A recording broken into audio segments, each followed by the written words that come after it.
Okay, hello everyone. We just started the webinar. We are waiting for one more speaker, so we will give it maybe an extra minute, and then we will go into the introduction and so on.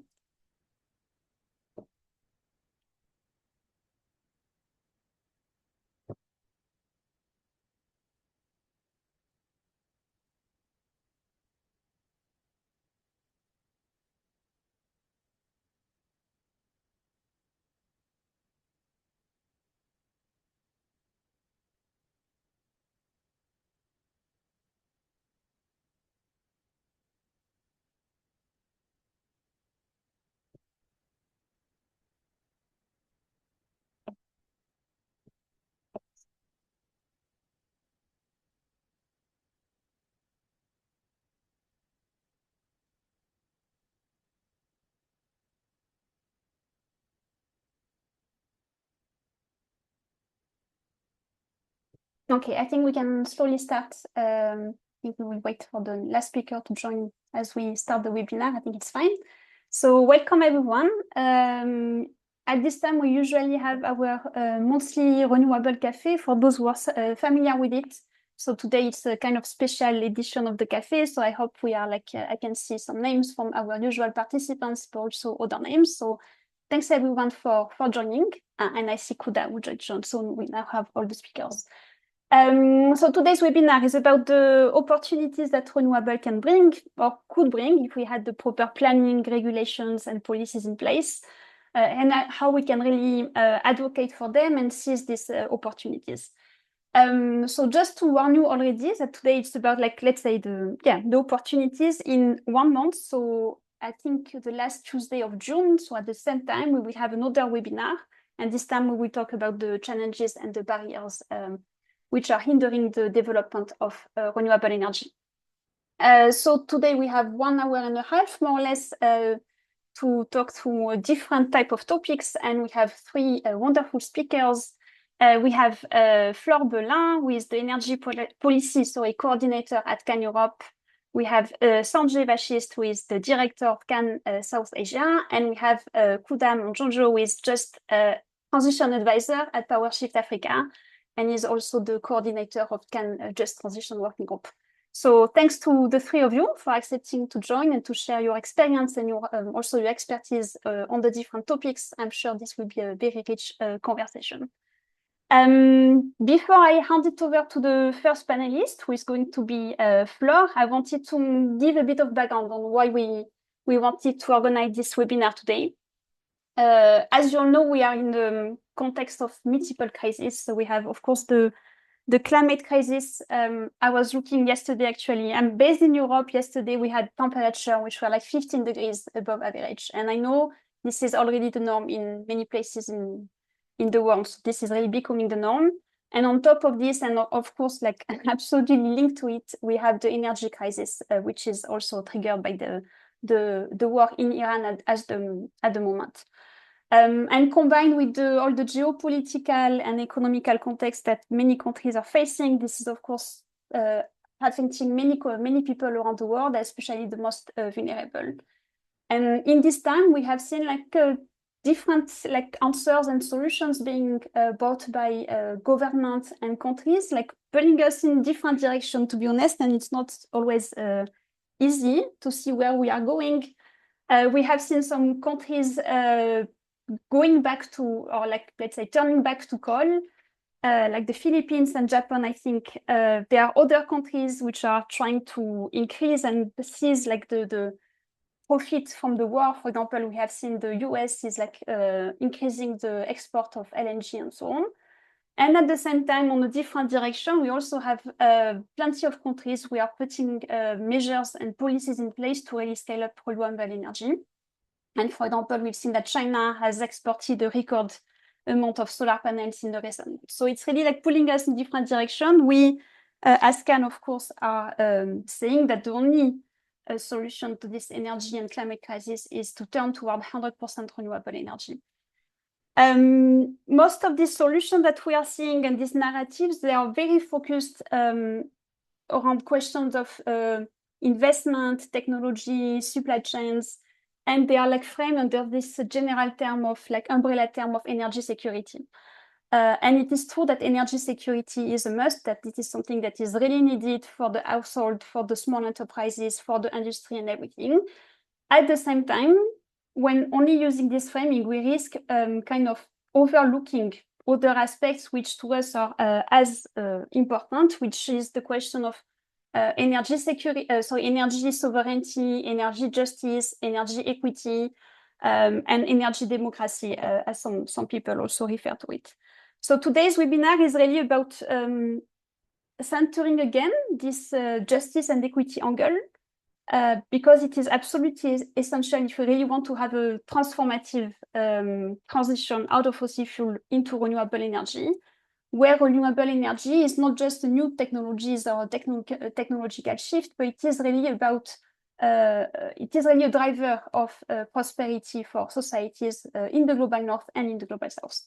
So this is what the webinars today is about, to kind of show different angles and perspective on the opportunities that renewable can bring, and in a way that really centers people and communities, not just in terms of communication and narrative, but also in terms of implementation and on the ground. And so we will hear about, like, we have 3 speakers and they will touch upon like 3 different topics, but I think they are all connected in terms that they're all about centering people, prosperity, communities, and so on. So Flore, we talk about the how renewable can, are a way to explore new models of ownership and benefits and so on. Then Sanjay, we talk about adaptation and renewables and how these two can be linked together. And then we will move on from, let's say, the local level to more the national level, and Kuda will explain to us how renewables are also an opportunity for economic diversification and green industrialization. So this is the plan for the next hour and 20 minutes now. I propose, as I said, that we have maybe 2 rounds of intervention. In the first round, I will ask all the panelists to maybe go back to the basics. What are the definitions? If you can give concrete example, the positive benefits and so on. And then maybe in the second time, I will ask you about the policy drivers and what actually needs to change maybe for this to happen, and also considering the context that we are in, especially, as I say, with the energy crisis.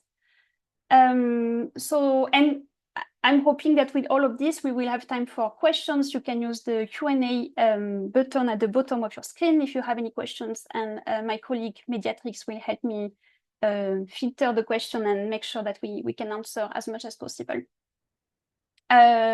I think I've said everything I wanted to say for the introduction, so maybe Flore, I will turn to you.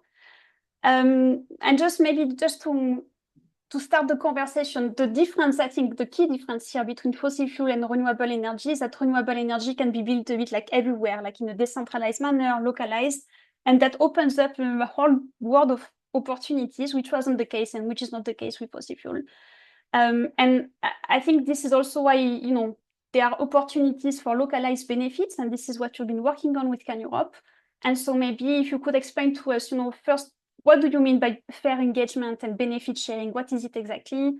And also if you can give some example, and also explain, maybe what is the current status of this new models of ownership in Europe? I think to give us, like the initial framework, because I think this is also very useful then to understand how this localized solution can also be useful for adaptation, for economic diversification, and so on. So yes. I will stop talking and let me know if the slide sharing is working. If not, either me or Mediatrix will share it for you. Okay, but thank you very much, Julie, for the introduction. So indeed, my name is Flore Belin, and while I'm speaking, I'm going to multitask to start to share my screen. But I'm not the best for this, to be honest. So you should see actually yourselves right now. So, voilà. Can you see anything? Yes, it's working. Yes, perfect. Okay. But so indeed, so thank you very much for the invitation. It's actually, I'm really happy to be here with you because I think this is my first CAN International webinar with you. So it's really great to be able to speak about such an important topic with so the colleagues, the partners, and also the various stakeholders here around the table this afternoon. And so today, we really would like to speak about something that has becoming very important in Europe, and the renewable energy transition towards 100% renewable target by 2040 is that not only, as you said, Julie, we need to go fast, but we really need to know how we would like to deploy our renewables, but also our grid storage and all the different infrastructure to make it really happen in terms of renewables deployments. And so this, it's really to understand how we want to include the communities that will be hosting, that are hosting this project, and also to be able to shift actually the narrative about renewables and the system itself. So really to understand who owns energy, who benefits from the project, the renewable project installed, and who gets a say in shaping this transition and the deployment of the project. And so, first of all, I would like maybe to give you a brief context setting in terms of Europe and renewables, because then especially last year we got a very historic turning point in the way that for the very first time, wind and solar generated more electricity than fossil fuels in the EU. So nearly half of EU electricity now comes from homegrown renewables, and specifically from wind and solar by 30% of this overall generation. So at the same time, as you can see in the different graphs, Europe remains heavily dependent on importing fossil gas. And as Julie also said in the introduction, is that it really, this exposure continue to, expose households and economies to price volatility, to the geopolitical tension, and also in energy insecurity. And so the different crises that we're living right now, especially right now, the Middle East crisis really shows this extremely well. So this being said, Europe and notably the EU is really trying to boost the deployment of renewable in order to address these kind of issues.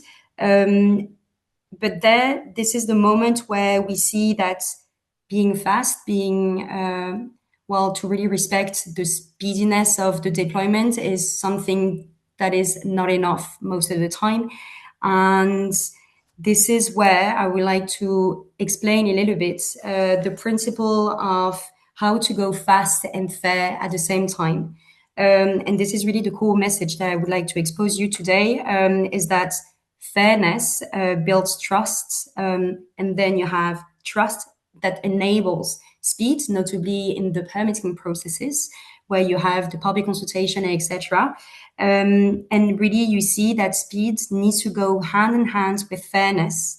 And I like to say that because fairness is faster than speed. If you don't have the people with you, not only for just to tick the box exercises in having public consultation or putting something on Facebook just to inform people that there will be a project, but it's really to communicate with the communities and to also redistribute and to see what we can offer to as benefits to the communities.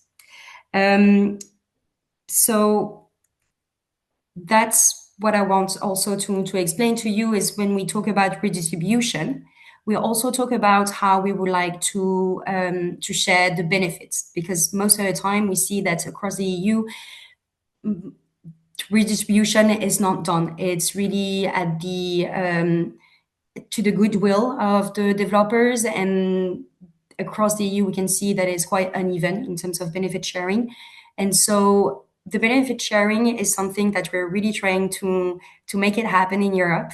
is really the process through which the developer or the operator that is set to reap monetary or other gains from these projects are fairly distributed in a just manner with the local communities. And there, in terms of benefit sharing measures, you have different kinds. So you have the monetary.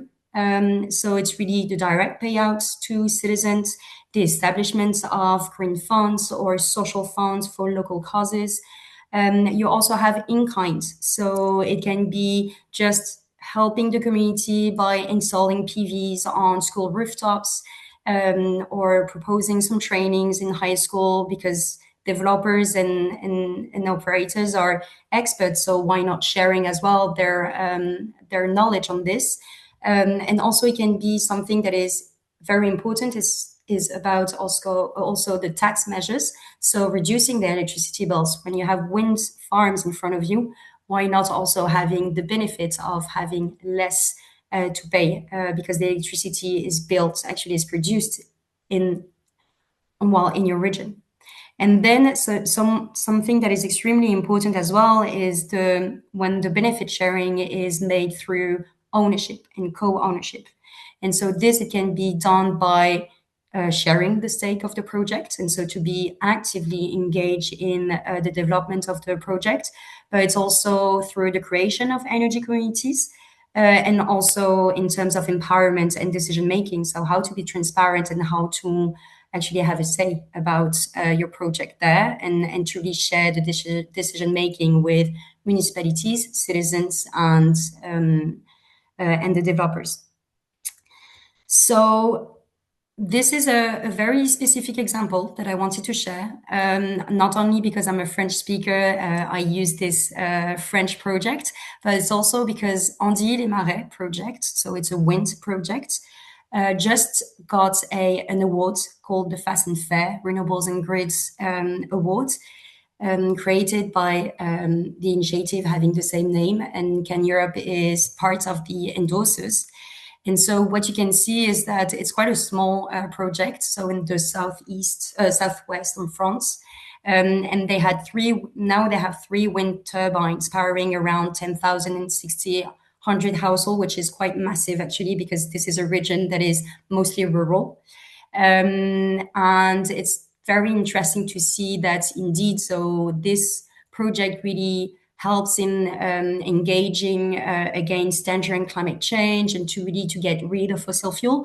But it also shows how it is done, how this project was done in terms of process.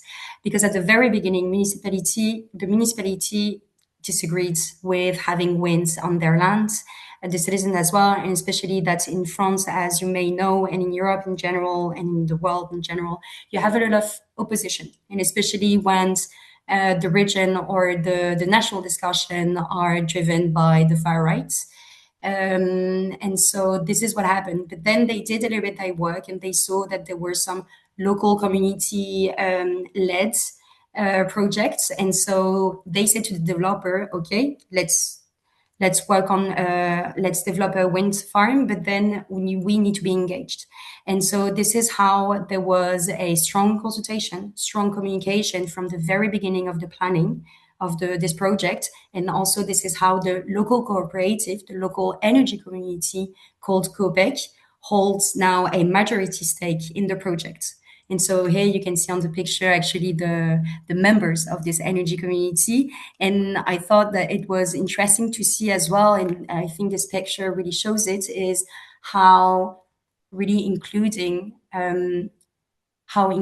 citizens can, of course, help deploying renewables, but also how it can set empowerment, and how we can become passive to active actors in the energy transition. And really to have a say in this, and also to have benefits from these projects. So maybe in some summary of what I just said, so across the EU and across Europe, definitely you can see that benefit sharing and community ownership are growing rapidly across Europe and beyond.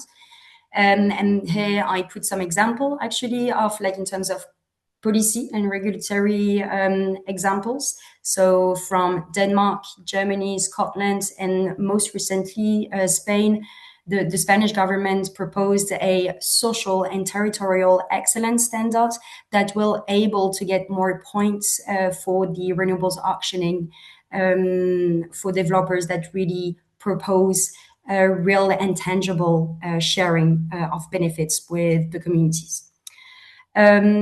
And definitely, we can see that when the citizens are aware of this kind of policy, they want to be part of it. So we can see that the public expectation are changing, even though that we can see some renewable opposition somewhere else. But also when there's some local opposition, we see that because there's no sense of communication or benefit sharing as well. So it's really two sides of the same coins here.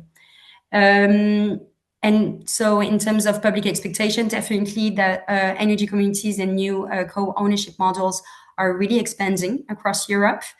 And there's even some targets sometimes at some national level to really support the funding as well of these kind of models. But then we can see that there's still some major gaps there. It's very uneven. There are some countries that do not have any communication with citizens. And it's most of the time, well, dependent from developers' goodwill, as I said, and really this ticks the box exercise. And so that's why at Can Europe, we're really trying to get a EU standards and a EU definition with some indicators to really monitor and to be transparent in these renewables projects, and to also assess the policy making and then how we can prevent, how we can allow actually public acceptance, and then to really go through these virtual circles that I told you about. And very lastly, I just wanted to let you know that at Can Europe, so our work is based on this very interesting reports on community engagement and fair benefit sharing for renewables energy projects, where we really define what it means, the key concepts, and also to highlight some ground examples of projects, but in a good way, but also in the bad way, because it's important to also acknowledge this. So maybe so it a little bit anticipates maybe our next conversation about the solution, but I just wanted also to let you know that our reports give some recommendation, not only to the policymakers, but also to the project developers and also to the civil society ourselves. Because we also need to be humble about this, saying that we also need to learn in the process, because it's really a shift of system development. And so here it's really set into how we communicate and how we understand, and we want to change the context and what would be our competence there as well to make it happen. So voila, it's the end of the presentation, and I would like to also go into more details on the solution afterwards. But Julie, I'm going to stop sharing my screen, and thank you very much for listening to this first part. No, thank you very much to you. I thought it was actually very inspiring to hear, this good example that you gave and so on. Before I give it to you, Sanjay, maybe Flore, I had just a few questions to you, and I don't know if you will be able to answer them or not, just really out of curiosity almost. This type of benefit sharing mechanism that you have documented, is it do you see it more often for solar or wind project, small scale or large project, for maybe project developed by national companies, or also by foreign companies? Did you see some patterns in terms of what type of project are the most likely to adopt this kind of benefit sharing mechanism? Yes, so we can see, actually, yeah, we can definitely see some patterns, and especially when it comes to technologies. So the very first technologies that we see is definitely the generation parts, and solar and wind. It's true that it's not the same objective per se, I would say, because, for instance, for wind farms, they see much more opposition than solar, at least in Europe. And so for wind, it's really one of the measures really to allow to get some permitting. So you can see that it's very much concrete in this. Then, of course, you have also the grid. The grid is extremely important, and we see some great cases, such as in Ireland, where air grids, so the electricity TSO, transmission system operator, proposed some fundings fed by the money that they get from the project, and this fund goes to the local communities. So yeah, definitely you can see then if it's big or small scale project. I don't really have the answer, but definitely we can see the two, and especially at the EU level, it's the policy making is much more on the big ones because, well, we're still in this centralized situation. But definitely for us, it should touch upon all type of projects. Okay, thanks a lot. I think it really helps also to see that, it's not something which is specific to one technology, but it can really be adapted to basically every type of project, and as you say, even the grid and so on. So thanks for sharing all of this. I like the picture that you show with this, people, like the group of people being together, and I was thinking that's actually a good transition to maybe what Sanjay is going to talk about, because when you have some kind of benefits, like if it is maybe better access to electricity, or if you have a new source of income because you are now you are part of the shareholders of the project. This is also a way to have like more income, to have more electricity, and also to be more resilient and to be able to adapt to whatever like may come in your community. And I think this is also the idea behind like the idea of resilience and renewables for resilience and adaptation and so on. So I think that creates the links to the next, to you, Sanjay. Maybe the same.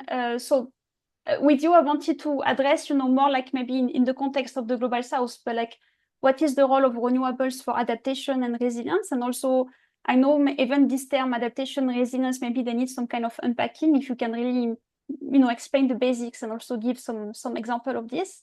And the same, maybe if you can, as Flore said, explain, if you can also tell us what is the situation in South Asia. Is it something that is really emerging, or is it already there? Like, if you can give us a bit of update on the, let's say, the status of renewables for adaptation. And I don't know if you will have time, maybe we can keep it for later. I know this is also a topic, of course, at the international level, at the UNFCCC, where we talk a lot about adaptation and so on. So up to you, Sanjay, if you want to address this already, or maybe we can keep it if there are any questions on this. Sure. Back Thank you, to Julie. you. Thank you for opportunity. Certainly, when you reached out to me and suggested the topic, that actually forced me to start thinking about it, and I found a lot of intersectionality between renewable energy and adaptation and resilience building. In fact, as of now, the way renewable energy is seen is that, okay, we will start diversifying our energy production system because we have to mitigate. And that sounds like, taking a burden of North on by the South, on the developing countries. But by suggesting that, if renewable energy are also tool for building resilience, I think now that communicates that mitigation is to protect ourselves rather than, taking others' burden also. And renewable energy for adaptation opens a lot of new questions also, and I'll share both. I mean, it has pros also, and there are practices going on ground, and there are some, new challenges that need answers also. I'll share both aspects only. I'll not touch upon UNFCCC yet. Maybe we can talk about it later on as a panel. I think departure from mitigation to building resilience can be seen at 2 points. I think one at the national level by a country and one people centric. So for a country, certainly, it adds a lot of resilience. And how? It's not direct, but it brings in a lot of co-benefits on that front. Increasing renewable energy share, and thanks, Flore, for sharing that renewable energy, our biggest, producer in Europe recently. I think same, we are not nearby, but within South Asia, renewable energy revolution is going on. And more self-sufficiency on energy production would mean saving a lot of money in the national budget. And I'll give you some figures, not saving entirely, but a big chunk of it can be saved. For example, 180 to 214 billion US dollar per annual are spent to import fossil fuel from outside by India only. 12 billion by Bangladesh, 16 to 18 billion by Pakistan, 2 billion by Nepal. Nepal is also hydropower producer, so 2 billion by Nepal. It's a huge amount, and even if you save 10 to 20% to start with, that means you are saving a lot of money to build adaptation infrastructure to mitigate the rising sea by building embankments, mostly mixed, not concrete embankments, but having mangrove plantations and other wind breaking tree lines and all that. Government will have enough money to start some welfare schemes, compensate losses which happens due to erratic rainfall or due to hail and storm at a untimely manner. Um, Allocate money for to protect education infrastructure, to provide housing, to ensure water security is there. So all these, aspects can be dealt with, and there'll be money. We don't have to wait for money from from multilateral banks to get loans and then use it for our resilience building and growth. So that's the one aspect of how renewable energy has started playing role, and I think we should be happy about it. On the people's level, I think decentralized renewable energy system has a role to play, not centralized. Centralized has very less role to play, but decentralized renewable system has role to play. It adds, because one of the factor which is happening, one of the phenomena which is happening is because of climate change, people are forced to migrate. And they migrate not because it's the disasters that are hitting them, because gradually their monthly income or their seasonal income, they lose 20 to 30% because of loss of productivity of soil, because of when the ripening season is going on, suddenly hail and storm comes and hit wheat belt. So those kind of things, salinization of soil because of excess heat, which basically brings salt on the surface. So those kind of phenomena reduces the income by 20-30%. And what people, vulnerable people living on margins already, they do one, they have to go for a few months to start with to cities to earn and come back so that they can meet two ends, or they end up dropping their schools, their children from schools, especially boys, and put them into job, that you have to do some job so that we have additional hands to make income or all that. So additional income can be provided by decentralized energy system like solar or wind in the coastal area, solar in the mainland, within the which are drought prone area also, and then they become the energy producers also, which is great. But then the challenge here is the partnership, producer partnership with grid is something we are still struggling with. Grids needs to be upgraded. So and that strengthen the livelihood models that we're looking at. For Can South Asia, we are doing a paper looking at how just transition can be a tool to minimize and stabilize displacement from vulnerable areas, and renewable energy is one in our mind also. So and then it helps it to diversify also. Uh, Still, if people are still forced to migrate, they come to cities rather than doing very hard work and getting paid less. They end up driving electric vehicles, rickshaws, and make money, which is still, it's not very easy to carry out that work. It's 45-degree temperature outside in Delhi. So certainly, and they're still, driving, they have to earn money, but still it is much comfortable compared to the job that are available, like construction and all that. So certainly, that's the other aspect I just wanted to bring. And let me share some examples. I think let me start with Bhutan.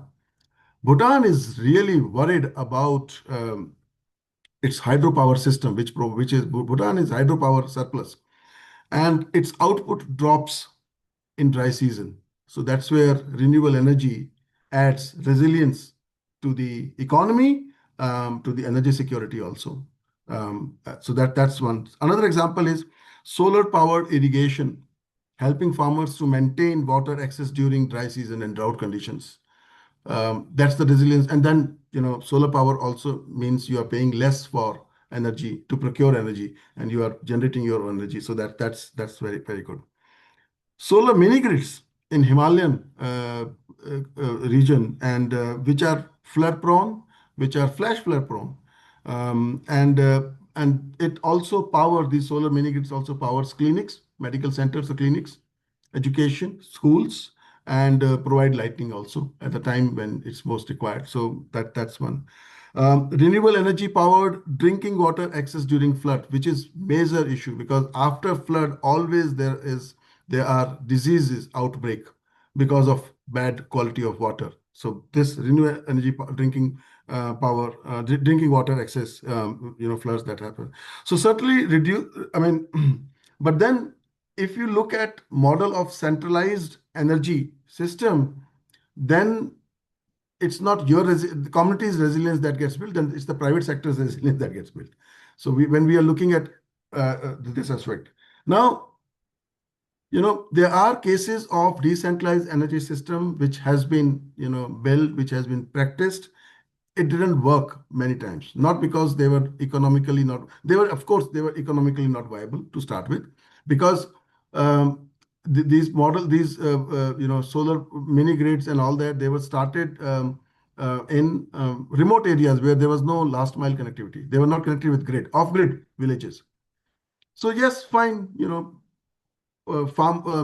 community managed those grids and those solar panels and kept on getting electricity. They were very happy. It changed their way of life. They suddenly started realizing there is a television for entertainment also, and their aspirations started going up. So that's the other thing. So that basically increases the demand of increasing the capacity of a solar mini grid in the village. The demand comes in, and that's normally very expensive. And other aspect of it is when it gets connected with the main grid, then they compare the price of solar, which is higher compared to fossil fuel based or grid provide, because that's a shared cost. This is not shared cost. This is totally being borne by the. So there are examples which has led to resistance or hesitation. In fact, one argument we made to them was that, oh, but you get 24-hour electricity. They said, no, we want 4 hours electricity. We are happy with that, as long as it's cheaper. So certainly, that's the other aspect we have to look at. In fact, in cities, it is becoming very successful. And how? It's again indirect. There's a feed-in tariff system in cities. Government have introduced subsidized solar, installation at homes, residents, and one can go and buy it, and you get good subsidy, and then you save monthly electricity bill also. That saved money can be used for increased health bill, can be used for other necessities that has come up because of higher vulnerability. Yeah, so that's one. So adaptation is certainly is only possible through the decentralized energy model. So programs are there in place in South Asian countries. Many of the countries, I mean, as I said about subsidies and solar panels, they never had adaptation or resilience building in their mind. It is just now it is being realized that there is an adaptation resilience angle to it. But before that, it was primarily meant to reduce monthly energy bill, provide livelihood option, and ensure that it adds to the energy security. So I'll stop here. Thank you very much, Sanjay. That was very interesting, at least to me, to hear, but what you shared, the direct and the indirect ways where renewables can actually improve livelihoods and change lives and so on. So it's true that we always think about, the direct benefits, but actually there are many ways at local level, national level, where also renewables can play a role. So thank you very much for that. I maybe have some questions, but also maybe in the interest of time, we'll move to to Kuda, because then, as I say, I want to have a second round of questions. So maybe we'll move on. So welcome, Kuda. Thank you for joining again.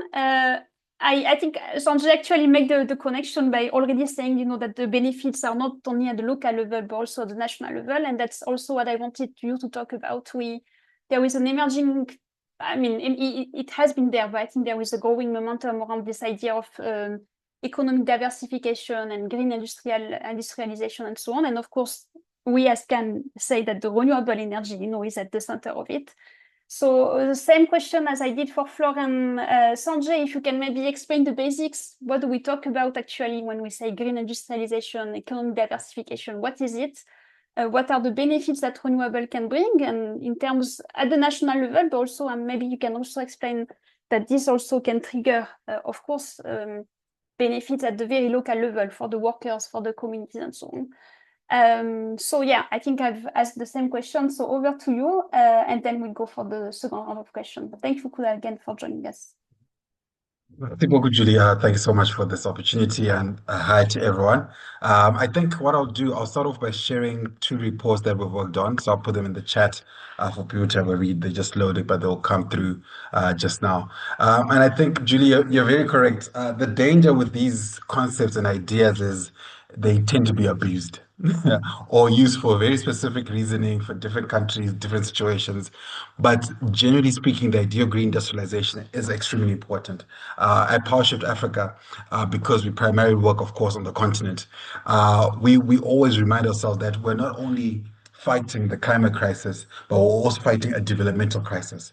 And that's the headache that we have to say that how do we produce economic development when all the examples that are there on the world are ones where we are now in this crisis that we're talking about, the climate crisis. So it's a double whammy, as we call it.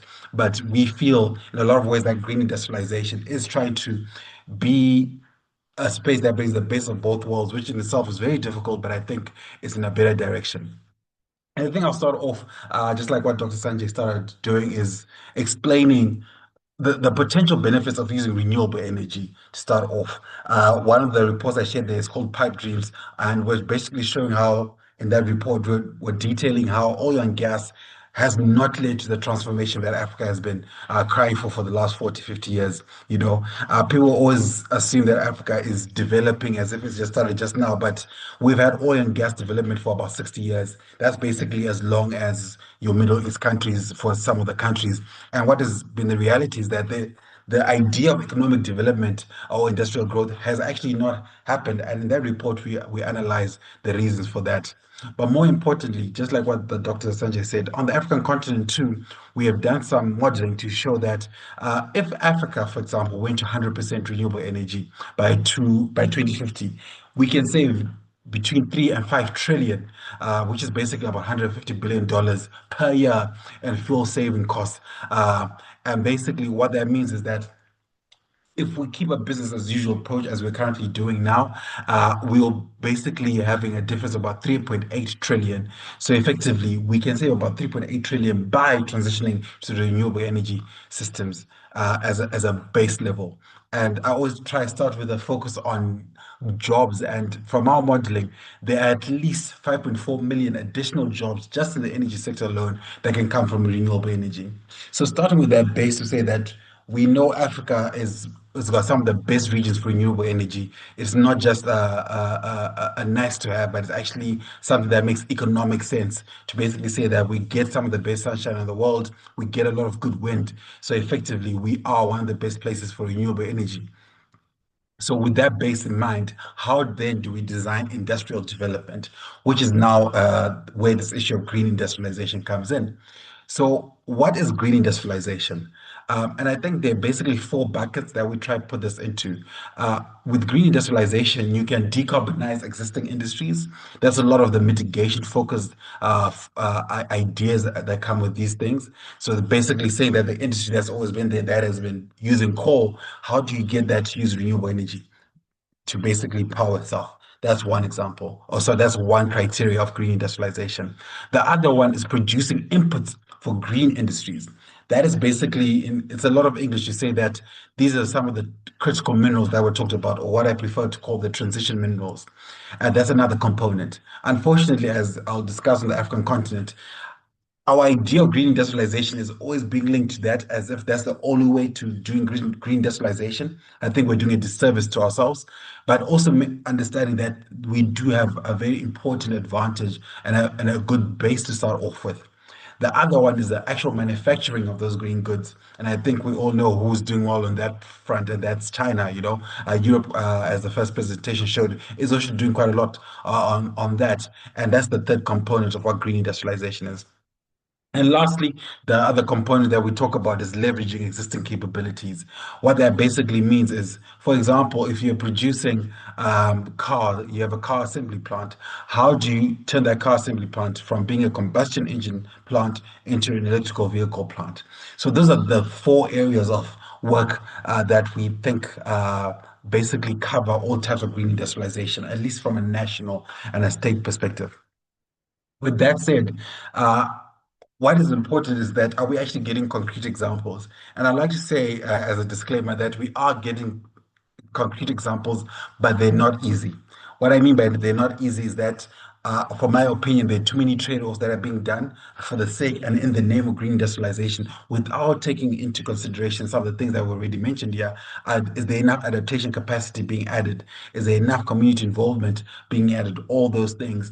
Unfortunately, right now, green industrialization does have a very strong state-centric face, and I think that in itself is a disadvantage as we go forward and as we go ahead. And there's a lot more that can be done on that. But there are some examples that I think are important and are interesting. And on that, I think I'll give two examples, and two examples based on linking it again with the renewable energy industry and the value chains that are being developed. So this will be the lithium battery industry as well as the steel industry. I'll start off with the steel industry because I think that's one that a lot of people are concerned with for very practical reasons, but also for very developmental reasons, especially in the global south, where we still basically need to develop and develop in this term is not just development for its sake. We need houses, we need window frames, we need more spoons for people to eat from, and all these things are made from steel. So what does that look like? From our perspective, steel is the backbone infrastructure. So, besides finding ways or alternatives to not using steel for development, when you do need to use steel, how can you basically, as we were talking about, decarbonize the steel industry, which is a very big headache. For example, the EU using CBAM, which is a carbon border adjustment mechanism, are basically trying to see how they can introduce schemes to get steel producers to produce green goods. I think operationally it's not being done in the most just way. I think there were so many ways that CBAM could have been designed in a way that's a bit more just. However, the idea being we have a challenge of steel basically being very hungry for coal, or how or as steel is currently produced, it's very hungry for coal, not just, for example, in South Africa and Zimbabwe and the African continent, but also in India and in China. Um, and in that, there's some interesting things that are happening. I had the privilege of going last month to Namibia, where we went to a green iron ore plant. Basically, this is a plant that is actually producing green iron ore. And for those who don't know, iron ore is what you use to then make steel. And they are actually using iron ore, using renewable energy as the source of the energy that actually leads to the melting of the iron ore into iron, the first of its kind in the world. And it's actually, at least according to them, being done at a competitive price, competitive with the current fossil fuel produced iron ore. And also on that, what we also see is that linking it with the transition minerals on the continent, at least, they're trying to link the minerals that they have, in this case, iron ore, for example, in Guinea, as well as in Southern Africa, as well as chrome and nickel, which are all important components of steel, and developing that green value chain for the steel industry. And why this is important is that why the steel industry, sorry, is important is because unlike a lot of the other industries, such as the battery one that I'll mention, steel is one that can actually speak to the needs, direct needs of people in this immediate moment, if it's set up and designed to actually develop the countries that the steel is being produced from. Why this is important is that, unlike a lot of other industries where, for example, Africa is looking for technological transfer and the likes, with the steel is actually not the case. We do have some skills. We do have more than enough skills to actually develop the steel industry and to keep it growing. We know what the minerals are needed. We know how to produce it. So in itself, we already do have the value chain, but unfortunately, we don't actually use the steel for the development of the African continent. It's primarily for export. And what would that look like in terms of speaking to a green industrialization that speaks to the needs of the people? We're speaking about transmission lines where Africa is heavily lacking because effectively we just don't have enough lines that connect people to electricity or with electricity. We're speaking about the railway industry, which still needs steel for us to actually find ways of moving away from private cars into mass transit transport using railway systems. As I mentioned earlier, we also need steel for housing development. And this is a value chain that goes in terms of being a full circle, in terms of people actually getting the end result of having cheaper goods using this steel from the continent, but also creating jobs across the whole value chain, and in a way where we already know how to do this. So that's one example where we do see a concerted effort to try to see how they can actually decarbonize that. This will not be easy, and I'm always very frank with that. There are certain parts of the value chain of steel production that are easier to use renewable energy, and there's still some parts that need a lot more thinking around how to best do it. But that is definitely a potential pathway that we are seeing in terms of green industrialization on the continent. The other interesting one, and again, I'm using a very state-focused level, is the lithium industry or the lithium battery ion industry. Of course, China is the one developing this, but there have been some very interesting developments that have been happening over the last, I would say, year to 2 years. For those who do not know, I am a Zimbabwean, so I live in Zimbabwe. I like to say I live in the most beautiful town in the world, which is Victoria Falls. And in my region of Western Zimbabwe, which is close to Botswana, there's quite a lot of lithium deposits in that area. Traditionally, of course, as you might imagine, the focus was basically to sell as much lithium to China as possible, basically to get money from the lithium in itself. However, from a state point, and I think this is the point I really want to drive here, is that the Zimbabwean government has basically pushed for export bans against raw materials being exported, as they are pushing for a bit more value addition being done on the continent. Traditional media and most business media have, of course, spoken strongly against this. And I think, of course, Zimbabwe just has a very, very bad public relations when it comes to our ability to just wake up and change policy. However, I think it's instructive as to how China reacted to this. And how did China react to this? Instead of them saying we are moving out, which is always the cry, right? Or the argument that if you, for example, ban and you force companies to come onto the continent and actually do value addition, they'll just leave. In this case, Chinese companies actually do not leave. They actually have been setting up industrial parks for lithium value addition on the continent. And we're speaking about the big ones here. We're talking about BYD, Build Your Dreams, some of their subsidiaries. They are building out these things. CATL, they're producing these things. And I think by end of year, it'll be nearly about $1 billion worth of investment in the lithium value addition industry on the continent, in Zimbabwe. And I think this is informative. Instead of this being a private-led development, I think the state is taking a very strong stance in terms of seeing development happening within the country. And I think in terms of how we think about green industrialization, there's not been enough of understanding of what industrial policy tools can be used by the countries, and rather we are assuming that this has to be a private sector led development pathway. And I don't think that's necessarily so. I think at the end of the day, private sector do not think about all these other things that we are speaking about. Jobs, for example, the idea of building value chains where the minerals are, which effectively, when all is said and done, does reduce the carbon impact for some of these industries. So it's very important for us to set up those laws and those systems that actually do support these forms of bans or limitations in terms of exporting raw materials, and finding ways to basically say, how do we produce at source? I think there are a lot of environmental benefits to this, but there are also a lot of industrial benefits. And that way, I think we are trying to finally start dealing with this very strong challenge of trying to reduce or end the climate crisis, but at the same time, living ecologically very well and producing economic growth and economic development in a way that is in harmony with the earth. I think I'll stop there, and looking forward to questions and comments on this. Thanks. Thank you very much, Kuda. That was very interesting. And I know it sounds like maybe the topics are like, we are going talking about many things at once. I hope everybody can, handle everything. But I think they are at the same time very connected. It's about, economic growth. It's about development. It's about like the opportunities and so on. I wanted also, I don't know if maybe you've noticed, but we have actually like 3 continents represented among the speakers. We have Europe, Africa, South Asia. So I also wanted to see if there were any like connections, like in comments and so on. So maybe Kuda, you were just talking about, also how is China reacting to some of the policies which have been put in place. I know probably, Sanjay, this is also something you're considering, like the role of China in terms of green industrialization in your region as well. I wanted to check with you if maybe you wanted to comment on some similarities or differences between, what Kuda shared in the situation in Africa with the example he gave, and maybe what you are already observing in your region.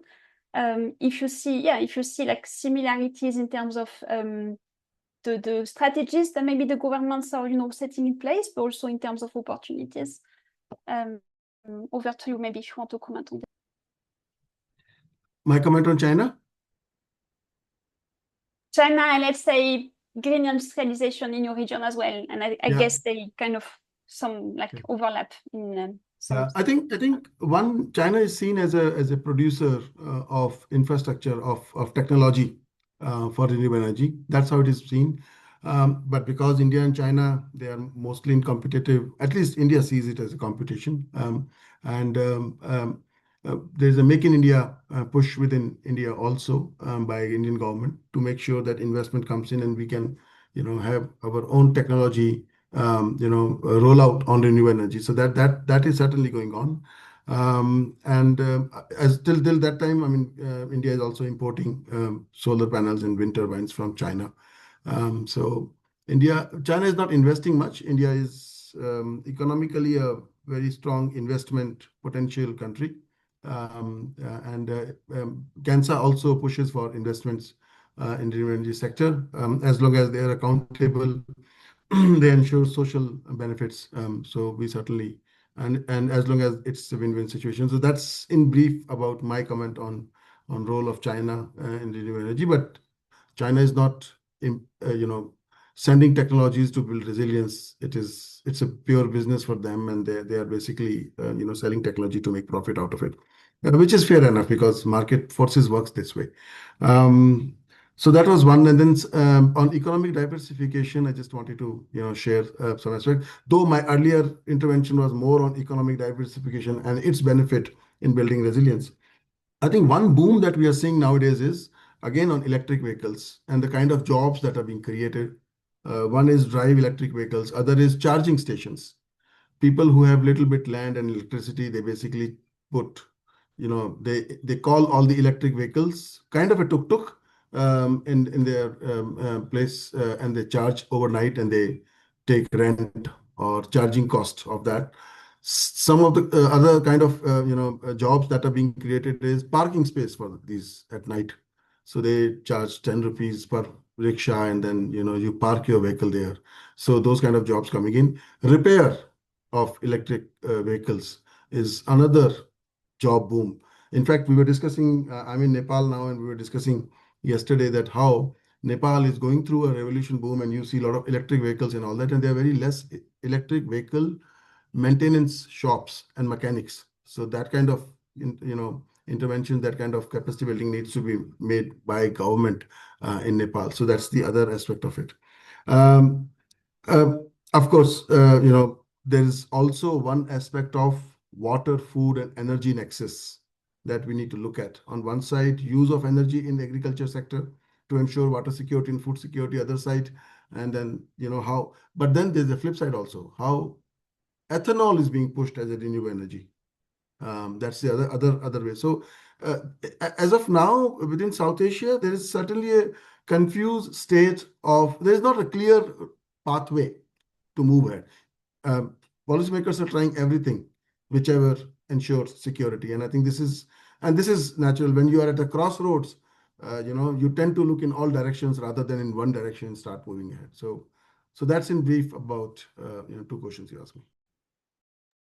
Thanks. Very interesting to hear like your perspective, which are, I think, similar, but also like bringing some additional points, and especially the one on electric vehicles in your region.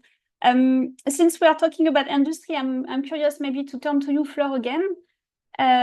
You said, the kind of benefit sharing approach that you have analyzed is mainly for the power sector at the moment, but also I was wondering whether, this is also something that is emerging for other types of projects linked to industrialization. So maybe in terms of grids, but also for battery, for storage, if this is something I'm guessing that can also be applied, not just to the power project, but also to other infrastructure projects. So I don't know if you can maybe comment on this, if you have some ideas or, So Indeed. So actually, when we talk about benefit sharing and public acceptance, it's mainly for renewables and especially for solar and wind, because this is where we see really that there can be a game changer in the energy transition. Now, as the other speaker said, we are talking about industrialization, and as you know, in Europe, there is a massive discussion on this, and especially in the framework of energy security and how we build our own infrastructure. So there's some discussion, but it's still not there. But what I would like to say, even though it's still not there, so this being said, definitely social acceptance and really including people in the process is especially important and should be central in all type of projects. Especially that we're talking about lands, and we need also to plan everything so to be sure that we have enough land to deploy everything, and that the industry are close to the wind, especially when we talk about the hydrogen. But then when we talk about the green hydrogen, we talk about also the water, we talk about the lands, we talk about a lot of things that are directly impacting the citizen. And so that's why it's extremely important to really plan everything with the citizens, and also to also show if there are some different other benefits. So you talked about the cars. I mean, if the citizens receive some free electricity coming from the wind in front of them to feed their EVs, there will be less and less fossil fuel based combustion cars. So everything is really linked, I would say. And so also I talked about water. I think it's, even though we are talking about citizen here today, I think it's also important to say that when we talk about fast and fairness, it's of course the people, but it's also nature at the same time. And here you have the whole process on how to build in a fair manner for everyone in this world the overall deployment. So I don't know if it answered to your question. And also I wanted to just let you know, I will share the screen, the slides. I saw a question for this and I will share it. Thank you. Actually, I missed the chat, so thanks for looking at it. Thanks a lot. Yes, the environment, of course, it's something like we cannot cover everything in these webinars, but of course, yeah, thank you for reminding us that it's not just about people, it's also about nature. I see Kuda and Sanjay, you have your hand raised, so please go ahead. I don't know if you wanted to react to Flore or maybe to what each other, but please go ahead, Kuda. Yeah, thank you. I think I was just going to add in terms of the benefit sharing point that was made, and I think this is extremely important. And I think another important part of the benefit sharing is that the institutions of economic development that we rely on, I think we don't speak enough about cooperatives and their role in terms of benefit sharing, starting from the initial part. I think we try the benefit sharing, at least from the African continent, we are waiting for community development plans or programs that come from private sector, and those are always basically handouts. They're never going to be transformative. But I think the structure of cooperatives, I think, is extremely important. I always look at it's called the Mondragon Cooperative, based in the Basque region in Spain, which basically is worker cooperatives, thousands of them that work together, and some of them are actually pushing for a lot more of these energy transition focus kind of programs. And because of the structure of a cooperative, economic democracy is instilled within how it actually functions. So I think that's really important. There are not enough of those, I think, or enough conversations as to what could that look like. We do see, for example, back home, a lot of mining cooperatives, but that's for the mining aspects. And you do see that they do have some form of power on that. But I think that's based on us trying to see, can we find more social institutions that are willing to get engaged in the economic space? So the church, the churches where the churches are very strong, what can they do to actually move the conversation beyond just ensuring that they're getting some form of benefits, but that they're actually part of the benefit creation? Yeah, absolutely. And I think actually, Flore, in your presentation, you were talking about, that the public expectations are also increasing, and also there is some awareness to be done, some capacity, like, I don't know, awareness that, also to make sure that the communities are aware that these are the possibilities, the cooperatives, the benefit sharing, that they can also ask for more than what they could expect.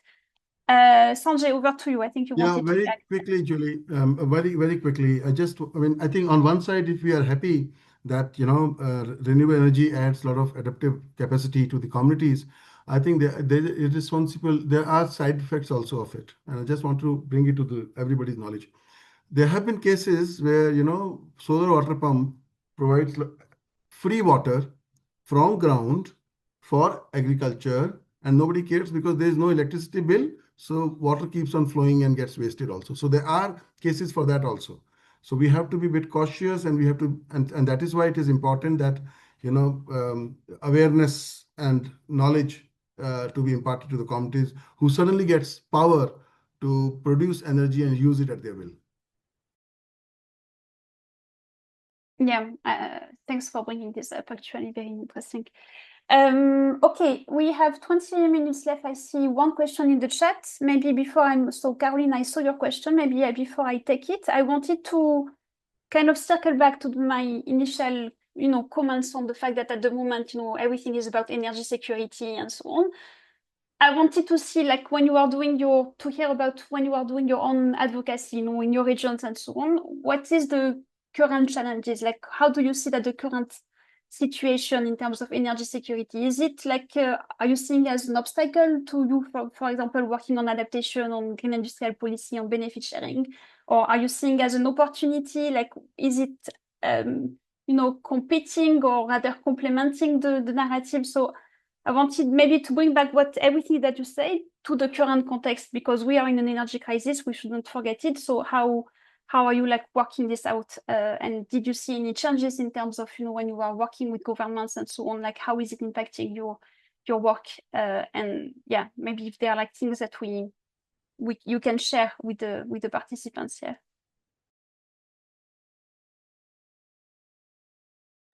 Yeah, Flore, thank you.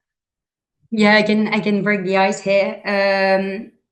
Yeah, no, definitely we can see that. Well, I'm going to focus on benefit sharing. The other topics are not really my expertise, but definitely since the beginning of the multiple crises, actually, it really started with the invasion of Ukraine. So many years ago now, unfortunately, you could see that really Europe was trying to be much more independent and autonomous in terms of energy. And so now today, even, and I think this is a big win, is that the European Commission is talking about a fossil fuel crisis. It's not an energy crisis, it's a fossil energy crisis. And I think this is a big win for us because you can really see that renewables is a game changer. But then also in parallel, we'll see that there's a lot of opposition to renewables, and notably the sources from these opposition are multiple, but also come from third parties, foreign third countries. But it means that public acceptance is really one of the key aspects that now is in the policy debate and in the policy making. So we see a lot happening on benefit sharing. There's still a lot to be done. But so maybe to answer to the question on can we mainstream actually these measures, the Commission is trying to do it. Then there's some opposition because notably the developers do not want to have a unified obligation on putting the citizens in their projects. It's not really their objective, I would say. But still, you can see some really good project there. And there's really, notably with the Fast and Fair grid, renewables and grid initiative, you see really some really good push there. And also to go back to energy security and energy sovereignty, you can really see that renewables is part of this narrative for citizens and households and economy to say renewables is cheaper than fossil fuel. And it's really part of the narrative now, and it's very important to keep it that way because we know that there's some counter narrative that goes from misinformation and disinformation, and that is really lagging. Well, that is weakening the public acceptance. So there's a lot going on, and we just need now to create the same level playing field across the EU. Thank you very much. And actually, you used the term energy sovereignty, which I wanted to use and I forgot. So thank you for bringing it back. Maybe Sanjay, is something that you want to comment on, like in this context of, the energy security, is it worth and to what extent is it useful to talk about energy sovereignty, really localized benefits and so on? Do you see it as a challenge at the moment, or actually this is the right time to really frame it this way? Yeah, I think this is a big dilemma, Sanjay, yeah. Julie, within South Asia, especially India, because what we have seen is there was a regime where energy producing companies, they used to produce, and rest everybody was consumer. And suddenly now everybody is producer and as well as consumer. So can you see the shift here? And that leads to tussle between private sector, because private sector don't want decentralized energy systems to succeed. They want centralized energy system. They continue to be an energy producer. They are very good in that, and that's why we'll see a lot of centralized solar parks being created by energy producing companies. Even those who have been involved in fossil fuel so far as a source to produce energy, now they want to produce energy from solar and wind, which is great, yes. But in my opinion, there should be blend of both, rather than private sector dominating it and not letting decentralized, because decentralized has a lot more benefits that centralized system has not been able to achieve. For example, last mile connectivity has been a problem till today also. Energy quality is not good because of fossil fuels. So certainly we do hope that decentralized energy system will be able to achieve that. Then of course livelihood, I already said that income earning capacity will be increased for communities by decentralized energy system. So that's the tussle that is going on in between communities as well as private sector. Private sector dominates. They have say in government. They are basically ensuring that policies are framed accordingly. Of course, civil society is very vocal about it, and they are basically, also standing in favor of decentralized system. Thank you. Kuda, you had your hands. Yeah. Sure. Yeah, just to add to that, to say that has been a very interesting shift over the last 3-4 months on the continent in terms of my discussions with policymakers, where they would never listen to us, right, around this idea, because there was this idea that oil and gas equals energy security.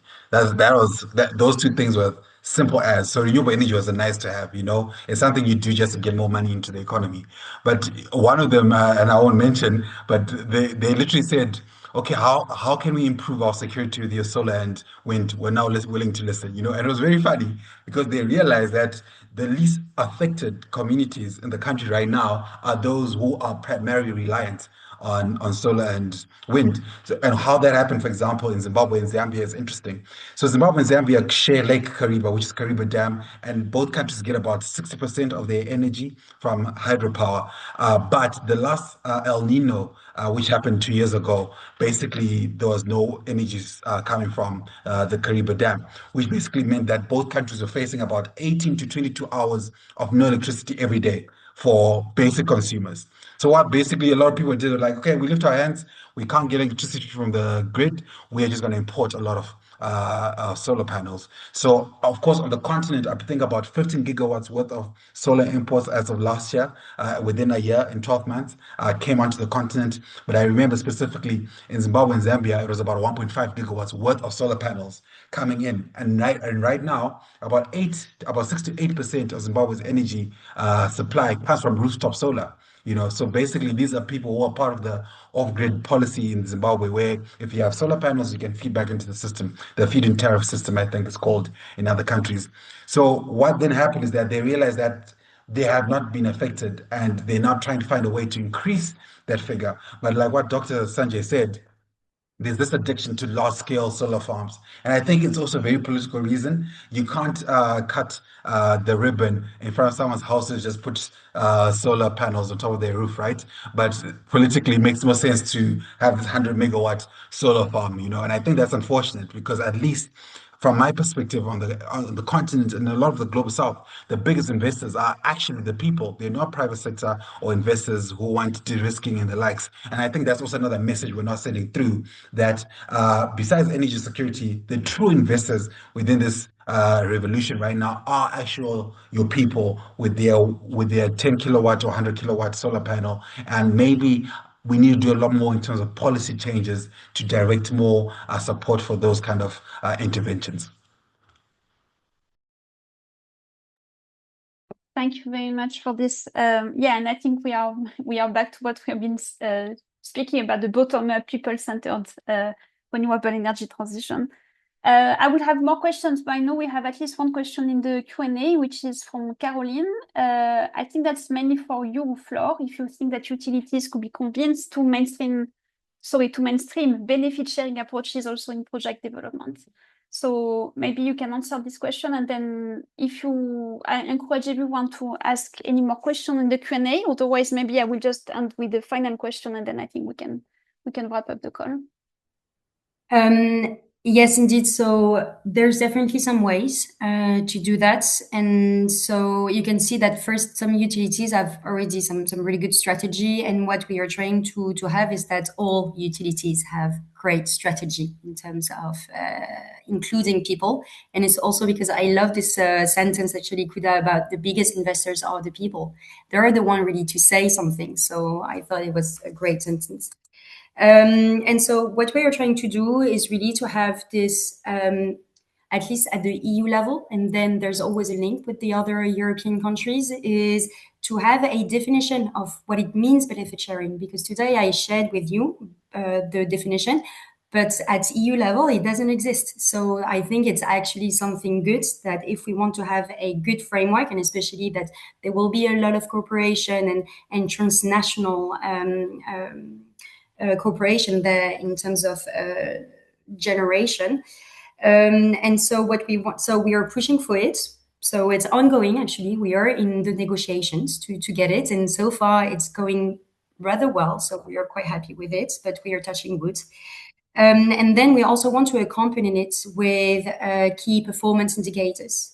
That should be done by the Commission, but also at national level for the utilities to know exactly what it means also for benefit sharing. And so to give you just some specific example of KPIs there is, for instance, when we talk about engagement and communication, is the number and type of actors you have engaged in your project and you're communicating with.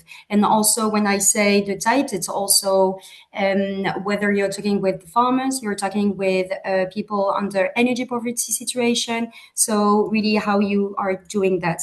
There's also the number of consultation, the number of communication, and really also the very specific kinds of benefit you're sharing. And so it can be compensation, regular payouts, it's really different styles. And so if we have this piece of paper that really give us this assessment, it will really help us to be more transparent as well, and to really, well, for utilities to be more transparent on this. And also one last thing that would be very interesting for us is, I told you about these type of tenders. So for utilities to win some space to build their projects, and so they need to apply for some spaces. And so there's different type of criteria. The first one is the price criteria. Us, we want also to have non-price criteria. And also, so they already say, well, there will be some benefit in energy community engagement there. And that could be very useful to help utilities to be more engaged in that. And also something that I wanted to say and finalize is we talked about this bottom-up approach. Actually, there should be also the top-down approach. So we have this we like to have this idea of a sandwich where you have the citizen at the central. And then you really have the authorities helping the citizen to get the information. And then so the citizen can say, yes, we want to be active there, and to work with utilities to be much more engaged. So voilà, we have this sandwich effect on with citizens. It's very easy to imagine the sandwich. I like the metaphor, very easy to remember. Thank you for this. Kuda, you wanted to add some comments as well. On that question, I think I can give an interesting example from South Africa, and I'm not sure if it's the utility level or it's because when these large scale solar farms are set up. So I think it's the standard is 100 megawatts and above. They are mandated legislatively to provide benefit sharing to the closest community or the community around it. So sorry, my facts might be a bit off. So I'm not sure if it's the utility level or it's the municipalities in those areas that are doing this. But this is something that is seemingly working. So basically, especially if they're just selling back into the grid in South Africa, they are mandated to share some of their profits with the community. And I think right now the fight is doing exactly what. So if, for example, there's no clear legislation as to should it be to like school development or clinics and the likes, or it's more general like a community fund of some sort. But that's definitely in place, and that's what's being done with a lot of these large scale solar plants in the Northwest province in South Africa. Thank you, and it's good to hear example not just from Europe but also from Africa. I see we have 8 minutes left. I had the last question, but I think also maybe we touch upon like so many topics that maybe I don't know if I want even to ask it. I wanted to maybe ask, what because you all talked about, and thank you, Flore. I think you started with your slides about, like what policies and regulation needs to be changed to see the changes and for like benefit sharing. Kuda, you also talked a lot about, the role of the state, like in developing strategies and so on. So I wanted to maybe, and if we can maybe do like a very quick round, what is for you like the role of the state in, ensuring benefit sharing, ensuring decentralized adaptation, ensuring green industrial policy? Maybe in one sentence, like I think we are running out of time. What is for you like the main thing that needs to happen at the state level? Maybe what is the role of the public policy to make sure that we have the tools in place to seize the opportunities that you have been discussing and presenting today? So I don't know, maybe, I don't know who wants to start with the last, and Kuda? Okay. Yeah, I'll be. Go ahead. Oh, okay, thanks. I think I posted the line in the comment section, and I always try remind people of this. So fortunately, the sun is free, the wind is free, but it's up to the state to steer where the wind is blowing, where the sun is shining, how the water is flowing. I think that's the role of the state to use these resources and direct them in a way that actually leads to this development. So I do think we need more of strong state presence in this work. Of course, I am very much biased to working with the workers and communities to actually lead to that. But I think the state is probably the only last remaining space that can counter a lot of these private players who really do not have the same intentions as we do. Thanks. Thank you. So we are back to this sandwich idea with the state and also the people at the bottom. Sanjay, you wanted to add something? Similar to what Kuda said, I think one important aspect is that when you speak about renewable energy as mitigation potential, it's a private sector's engagement. You're opening doors for private sector, you're looking at them, you're looking at investments to be made and all that. But when you start talking about renewable energy as a resilience tool, opportunity, then subnational level governments gets in, because it helps them to basically make a case or present it to their voters that this is what we are doing to protect you from climate impact. So that's also one. So narrative shifts, and that is very positive to take it closer to the people. Thank you. And Flore, maybe the final one.